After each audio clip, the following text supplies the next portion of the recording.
Bike নিয়ে তন্ময় চলে এলো। তো তারপরে বাইকে চেপে আমরা মুকুটমণিপুরের উদ্দেশ্যে রওনা দিলাম। মুকুটমণিপুর এসে জাস্ট ফাইনালি আমরা মুকুটমণিপুর পৌঁছে গেলাম।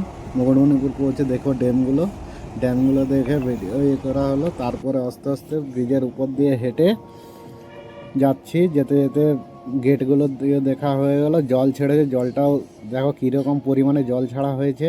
জল ছাড়ার পরে আবার এদিকে রাস্তায় নামলাম। রাস্তায় নেমে আবার জল ছাড়া দেখছিলাম। দাঁড়িয়ে দাঁড়িয়ে জল ছাড়া দেখে একটু জুম করে নিচ্ছি। জুম করে দূরের অংশটাকে টেনে দেখার চেষ্টা করলাম কীরকম জল যাচ্ছে। তারপরে এখানে থেকে এদিকে গেটগুলোর দিকে দেখলাম। এখানে আমি